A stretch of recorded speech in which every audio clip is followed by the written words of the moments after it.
The Regent Honeyeater is a critically endangered songbird, one of the rarest birds in Australia. We think there's only 250 to 300 birds left. BirdLife Australia and partners are involved with the recovery of the bird. But to be able to effectively administer that recovery, we need to know where the birds are. We need people to help us find the birds. This is a bird that ranges from northeast Victoria right into southeast Queensland. With only 300 birds in that enormous area, we need as much help as we can to try and locate birds. There's only a handful of experienced observers that head out each year to monitor Regent Honeyeaters. But the bird can actually be found by anyone, as long as you are aware of some really major clues to look for in the environment. The first thing you need to do is to make sure you're in the right habitat. Regent Honeyeaters, very similar to koalas, have their favourite trees. In areas close to the coast, it's spotted gum and swamp mahogany. Those trees generally flower in winter. Further inland, it's yellow box, white box and mugger ironbark. Regent Honeyeaters are also very fond of mistletoe when they're flowering. The best way of locating blossom is to use your ears, because you will hear lorikeets and honeyeaters at a blossom event. When you track down that flowering tree, that's when you start your proper search for a Regent Honeyeater inside that flowering tree.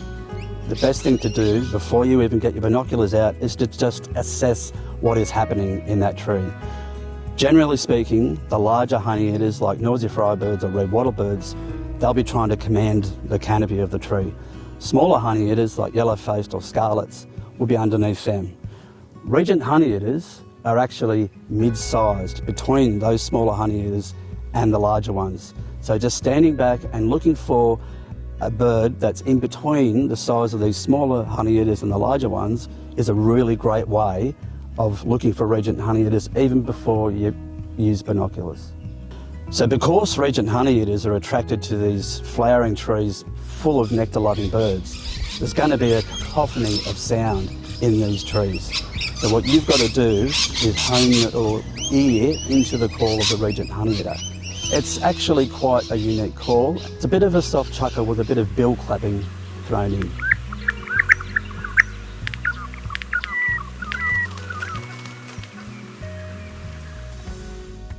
Knowing the call of the Regent Honeyeater is so important that it's worth learning what it sounds like before you set off on your search.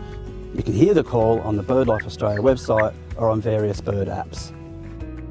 There are many ways to familiarise yourself with what Regent Honeyeaters look like. But when they're actually in a flowering tree, what you've really got to look for is that dark head and the beautiful gold and black scalloping on the breast and those yellow edges to the tail. If your hard work has paid off and you found a Regent Honeyeater, first of all, congratulations, but we really need to know how many there are. So get a count of the birds, but we also have some birds out there that have colour bands on their legs. And so as part of our research, we really would love to know the colour band combinations of any banded bird you see. And the best way of seeing a colour band combination on any Regent Honeyeater is to get a photograph. Even if you didn't manage to get photographs, or the bird isn't carrying colour bands, that doesn't matter. The most important thing is that you need to report that bird. And you can do that by going to the BirdLife Australia website and finding an online form where you can report Regent Honeyeaters. By heading out and looking for Regent Honeyeaters, you're making a significant contribution to the recovery of this incredibly rare bird.